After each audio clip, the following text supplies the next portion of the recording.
बंधु मैंने 1 जानुआरी 2025 दिन केवल करदियंतु एही एक मुठी धनियार महा उपाय। जीवन में चली समस्त कष्ट समस्त समस्यारू आपणको तुरंत ही मिलजिव मुक्ति। आपणको माँ लक्ष्मींकर आशीर्वाद प्राप्ति हेब। आपणको जीवन में धनर वर्षा हेब। एहा सहित आपण मध्य बनिजिबे कोटिपति। आपणकर समस्त मनोस्कामना पूर्ण होइजिव।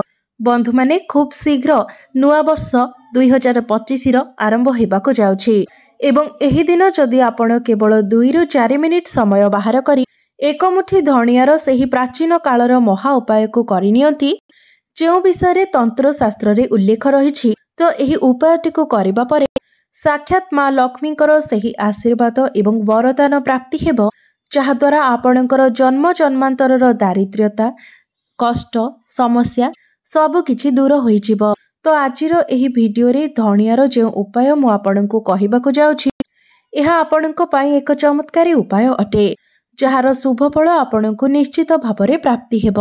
सेतिपाई आपण माने निजर फायदा पाई ही भिडियोटी को स्किप न करी शेष पर्यंत निश्चय देखंतु। तेबे भिडियोटी रे आगो को बढ़िबा पूर्वरु आपण माने भिडियोटी को लाइक करी चैनलटी को सब्सक्राइब करि दियंतु एवं कमेंट बॉक्स रे भक्ति एवं श्रद्धार सहित जय माँ लक्ष्मी निश्चय लिखंतु। बंधु माने समस्त वेद शास्त्र रे मध्य उल्लेख रहिछि जे कोनोसी शुभ दिनर आरंभ रे माँ लक्ष्मी अत्यंत प्रसन्न मुद्रा रे रहिथांती। एही दिन माँ लक्ष्मी स्वयं धरित्री रे निवास करिथांती एवं निजर भक्त मानको आशीर्वाद प्रदान करिथांती एवं एही दिन माँ लक्ष्मींकर सबुठारु अत्यंत प्रिय जिनिस धनियार उपाय जदि कोनोसी भी व्यक्ति करिथाए तो सेही व्यक्ति को माँ लक्ष्मी स्वयं आशीर्वाद प्रदान करिथांती। तो नुआ वर्ष दिन आपण धनिया किणिकी निश्चय आणंतु एवं धनियार उपाय मध्य पालन करंतु। बंधु माने धनियार सीधा सड़क संबंध माँ लक्ष्मींक सहित रहिथाए। शास्त्र रे उल्लेख रहिछि जे धनियारे माँ लक्ष्मींकर दिव्य शक्ति गुड़िकर निवास रहिछि। तो तंत्र शास्त्र अनुसार नुआ वर्षर प्रथम दिन रे जदि आपण एही धनियार उपायटी को सठिक मुहूर्त रे सठिक समय रे एवं सठिक विधि विधान पूर्वक करिनेउछंती तो निश्चित भावरे एही उपाय को करिबा परे तुरंत ही आपणको लाभ प्राप्ति हेब, जहा फल रे आपण निज जीवन रे चमत्कारी परिवर्तन मध्य देखिबाको पाइबे। आपण जेउ कार्य भी आरंभ करिवे सेही कार्य रे निश्चित भावरे आपणको सफलता प्राप्ति हेब। आपणको जीवन रे धनर वर्षा हेब एवं माँ लक्ष्मींकर असीम कृपा मध्य आपणको प्राप्ति हेब। तेबे एबे आसंतु जानि नेबा नुआ वर्षर प्रथम दिन रे करा जाउथिबा धनियार किछि चमत्कारी उपाय विषय रे। तो सबुठारु प्रथम उपायटी हेउछि जदि आपणकर अजथा खर्च बहुत अधिक हेउथाय तो सेही अजथा खर्च को कम करिबा पाए एहा हेउछि आपणकर धन संचय हेबार महा उपाय। तो बंधु माने जदि आपण जेते रोजगार कले मध्य आपण धन संचय करि पारु नाहंती ताहा कोनोसी ना कोनोसी बाटरे खर्च होई जाउछि। आपण जेते रोजगार कले मध्य आपणको पुणी थरे ऋण करज करिबाकू पडुछि एवं आपणको उपरे ऋण करजर भार मध्य बढ़ी जाउछि। से सब को सुझिबा पई आपण समर्थ होई पारु नाहंती किंबा जदि आपणको जीवन रे धन आसीबार मार्ग गुडिक बंद होई जायछि तेबे एही धनियार उपाय को आपण नुआ वर्षर प्रथम दिन रे सठिक समय रे सठिक मुहूर्त रे करिनियंतु। आपणकर समस्त समस्या दूर होइजिव एवं आपणको माँ लक्ष्मींकर विशेष कृपा मध्य प्राप्ति हेब। तेबे आपणको एही उपायटी नुआ वर्ष दिन राति 8टा परे करिवार अछि। राति 8टा परे आपण एक मुठी धनिया नै जांतु। तेबे मने रखिबे जेतेबेले आपण एही कार्य करूछंती आपण संपूर्ण भावरे शुद्ध रहिबा उचित। आपण भल भावरे धोई होई कोनोसी एक शुद्ध वस्त्र परिधान करे कि एही उपायटी करंतु। जदि आपण पारिबे तो हळदिया रंग किंबा लाल रंगर वस्त्र पिंधिबे, कारण हळदिया किंबा लाल रंग माँ लक्ष्मींकर अत्यंत प्रिय होइथाय। तो एही रंगर वस्त्र परिधान करी आपण उपायटी को पालन करिवे एवं मने रखिबे जेउ दिन आपण एही उपायटी पालन करूछंती से दिन कोनोसी तामसिक भोजन आपण करिवे नाही, अर्थात नुआ वर्षर प्रथम दिन रे आपण कोनोसी तामसिक भोजन करिवे नाही एवं ब्रह्मचर्य व्रतर पालन करिवे एवं एही उपायटी को पालन करिवे। तेबे आपण एक मुठी धनिया ने निजर पूजा घर को जांतु। सेठारे आपण माँ लक्ष्मींकर जो फोटो चित्र किंबा मूर्ति रखिछंती सेही सामने बसी जांतु एवं माँ को सम्मुख रे एक घियर दीप प्रज्वलन करंतु। तापरे माँ सम्मुखरे आपण एक लाल रंगर कपड़ा बिछाई दियंतु एवं जो एक मुठी धनिया आपण नेइथिले सेही धनिया को सेही कपड़ा उपरे रखि दियंतु। तापरे ताकु एक पुटुली बनै नै निज हाथ रे धरंतु एवं निज हाथ रे धरी आपण नमस्कार करबा मुद्रा रे बसंतु। तापरे आपण माँ लक्ष्मीकर बीज मंत्र को 11 थर जप करंतु। माँ लक्ष्मीकर बीज मंत्र हेउची ओम महालक्ष्मी नमः। एही मंत्र को सेही पुड़ियाटी को आपण निजर हाथ रे धरी 11 थर जप करंतु। एपरि करबा द्वारा सेही पुटुलीटी आपणकर अभिमंत्रित होई जाय थाए। ताहा सेथिरे माँ लक्ष्मीकर सबु आशीर्वाद मध्य रही जाय थाए। तापरे सेही पुटुलीटी को आपण राति सारा माँ को पाद तले रखि दियंतु एवं तापर दिन आपण पुटुलीटी को नै निजर धन रखुतिबा स्थान रे रखि दियंतु। जदि आपण निजर आलमारी रे रखुछंती जोंठारे आपण आपणकर टंका सुना रखुछंती तो सेही जगार दक्षिण स्थान को आपण एही पुटुलीटी को रखिदेबे।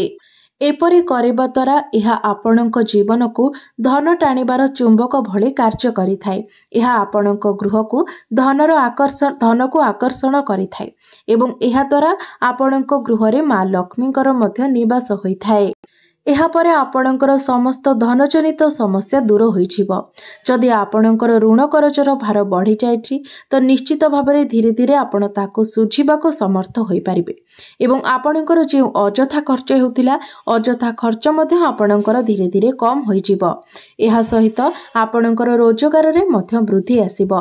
आपणक पई रोजगार रो नुवा नुवा बाट खोलिजिबो एवं आपण जदि बिजनेस करूछंती तो आपणकर बिजनेस रे मध्य ग्रोथ हेबो। द्वितीय उपायटी हेउछि शुक्र ग्रह को मजबूत बनाइबार महा उपाय। तो बंधु माने आपण माने जानि रखिबा उचित जे शुक्र हेउछंती धन धान्यर कारक ग्रह एवं शुक्र ग्रहंकर नियंत्रण माँ लक्ष्मी को हाथ रे रही थाए। तो बंधु माने जो व्यक्तिंकर कुंडली रे शुक्र उच्च स्थिति रे थांती भल स्थिति रे थांती सेही व्यक्ति जीवन रे एक धनी व्यक्ति भावरे परिगणित होइथांती। समाज रे सर्वदा प्रशंसनीय होइथांती एवं धनजनित प्रत्येक मामला रे तांको सफलता मिलिथाए एवं सेही परे जो व्यक्तिंकर कुंडली रे शुक्र ग्रह दुर्बल स्थिति रे थांती खराब स्थिति रे थांती सेही व्यक्तिंक जीवन रे सर्वदा धनजनित समस्या लागि रही थाए। जेते रोजगार कले मध्य ताहा तांको नियंट पड़ी थाए एवं सर्वदा से प्रत्येक कार्य रे विफल मध्य होई थांती। तो बंधु माने आपण माने जदि चाहुथांती जे आपणको कुंडली रे शुक्र मजबूत स्थिति रे रुहंतु आपणको माँ लक्ष्मीकर आशीर्वाद प्राप्ति हेउ तेबे एही उपायटी को आपणको नुआ वर्षर प्रथम दिन रे करिवार अछि। तो बंधु माने आपण नुआ वर्ष दिन ब्रह्म मुहूर्त उठी निजर नित्य कर्म सारी आपण स्नान कार्य समापन करि नियंतु। तापरे आपण एक शुद्ध वस्त्र परिधान करंतु। ताहा हळदिया रंगर हेउ किंबा लाल रंगर हेउ। तापरे आपण गोटे लाल रंगर कपड़ा नै सेथिरे एक मुठी धनिया रखि दियंतु एवं निज साथी रे गोटे शुद्ध घियर दीप नियंतु। आपणक घर निकटरे थिबा कोनोसी लक्ष्मी मंदिर को आपण जांतु। तापरे माँ लक्ष्मी सम्मुखरे आपण नेइथिबा घियर दीपटी को जलाई दियंतु। तो बंधु माने मने रखिबे आपण जो दीप नेउचंती ता सहित दियासिली मध्य निज साथी रे नेकी जिबे। कारण आपण जदि दियासिली निज साथी रे नेकी जाउनाहंती तो मंदिर रे जदि अन्य कोनोसी दीप आपण जळुथिबार देखंती एवं सेथिरु ही निजर दीप को जलाई दियंती तो आपणको कोनोसी लाभ प्राप्ति हेबो नाही। केवल एही दिन ही नुहे आपण कोनोसी भी दिन अन्य कोनोसी दीपर दीप जळाइबा उचित नुहे। आपण सर्वदा निज दीप को गोटे दियासिली काठी रे जळाइबा उचित एवं गोटे दीप जळाई सारला परे आउ गोटे दीप को आपण हाथ धोईकी जळाइबा उचित। अन्य जदि आपण अन्य कहार दीपरु निज दीप को जलांती तो आपणकर समस्त पुण्य फल सेही व्यक्ति को प्राप्त होइथाय। तो जदि आपण निजर पुण्य फल निजर शुभ फल प्राप्ति करबा पई चाहुचंती तो आपण दीप नेला बेले निज सहित दियासिली नेकी जिबे एवं सेही दियासिली काठी रे ही दीप को जलाइबे। तो आपण जो दीप नहीं सेही दीप को माँ लक्ष्मी सम्मुखरे जलाइबे एवं माँ लक्ष्मी ठारू आशीर्वाद प्रार्थना करिबे। माँ लक्ष्मी निकटरे निजर समस्या को जणाइबे। माँ लक्ष्मी कोनोसी मंत्र जप करिबे। तापरे आपण जो पुड़ियाटी नहीं सेही पुड़िया को आपण माँ लक्ष्मींकर डाहाण चरणरे छुआई देबे। माँ लक्ष्मी को आपण प्रार्थना करिवे जे हे माँ लक्ष्मी आपण मते आपणकर आशीर्वाद प्रदान करंतु। आपणकर आशीर्वाद रे मोर घर धन धान्य रे भरी जाऊ। मोर गृह रे केबे भी धन धान्यर कमी न होयु, अशांति न होयु। आपण मो सहित मोर गृह रे विराजमान करंतु एवं मोर गृह रे स्थायी वास करंतु। माँ को एपरि प्रार्थना करी आपण सेही पुटुलिटी को निज साथी रे नै आसीबे। तापरे एहाकु नै आपण निजर धन रखुतिबा स्थान रे रखिदेबे। आपण चाहिले एहाकु निज ठाकुर घरे मध्य रखिपारिबे। एपरि करिबा द्वारा धनियाटी अभिमंत्रित होई जाय थाए एवं वर्ष सारा एहा आपणंकु केबे भी आपणंक जीवन रे धनर अभाव हेबाको देई न थाए। एहा व्यतीत आपण जदि एही उपायटी को करि नेउछंती तो आपणंक कुंडली रे शुक्र ग्रह मध्य मजबूत होई थांती एवं आपणंकु शुभ फल प्रदान करि थांती, जहा फल रे आपणंक जीवन रे धन वृद्धि हेबा आरंभ होइजिबो। एहा छडा आपण जेउ भी कार्य करिवे सेही कार्य रे मध्य आपणंकु सफलता प्राप्ति हेबो। आपणंक जीवन को धन आसीबार समस्त मार्ग गुड़िक खोलीजिबो। तो आपण निश्चित भावरे एही उपायटी को नवा वर्षर प्रथम दिन रे पालन करंतु। एबे आसंतु जानिबा तृतीय उपाय। तृतीय उपायटी हेउछि धन आकर्षण करिबार महा उपाय। जदि आपण चाहुछंती जे आपणक जीवन रे एते धन आसु जे आपणको केबे भी धनर अभाव न हेउ किंबा आपणक उपरे ऋण करज केबे न आसु, तो एही छोटिया उपायटी को निश्चित भावरे आपण नवा वर्षर प्रथम दिन रे पालन करंतु। आपण जदि नवा वर्ष दिन एही उपायटी पालन करूछंती तो यह निश्चित भावरे आपणकर भाग्य को बदलाई देबो। आपणकर दुर्भाग्य को सौभाग्य रे बदलाई देबो। एही उपायटी को करिबा परे आपणको साक्षात माँ लक्ष्मीकर आशीर्वाद प्राप्ति हेबो। तो बंधु माने सेथि पय आपण माने नवा वर्ष दिन संध्या समय भल भावरे धोईधाई होई जांतु। तापरे आपण एक शुद्ध वस्त्र परिधान करंतु, हलदिया रंगर हेउ किंबा लाल रंगर हेउ एवं सेही दिन आपण कोनोसी भी तामसिक भोजन करिवे नाही। तो आपण ए सब कार्य करि सारिबा परे आपण आपणकर पूजा घर को जांतु एवं माँ लक्ष्मी सम्मुखरे आपण एक घीयर दीप प्रज्वलन करंतु। तापरे माँ लक्ष्मी सम्मुखरे आपण एक लाल रंगर कपड़ा बिछाई दियंतु एवं सेही कपड़ा उपरे आपण 3टी लवंग, गोटे 1 टंकिया कॉइन एवं 1 मुठी धनिया रखि दियंतु।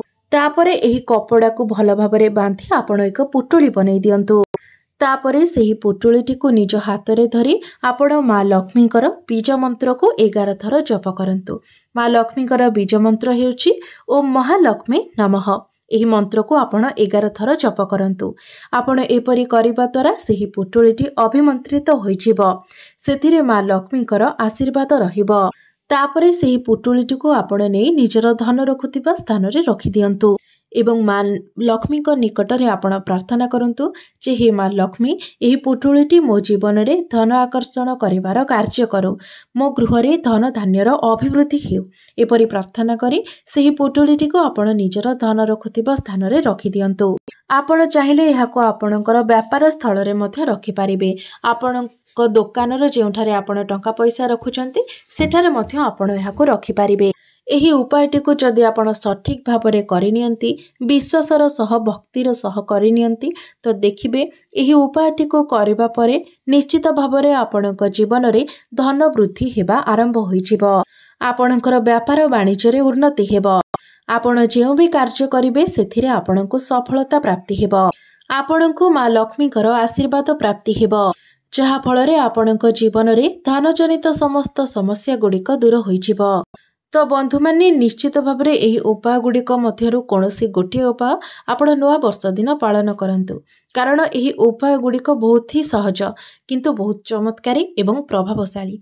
एवं आपण जदि विश्वासर सहित एवं भक्तिर सहित विधि विधान पूर्वक यही उपाय गुड़िक पालन करनेउछंती तो निश्चित भाव में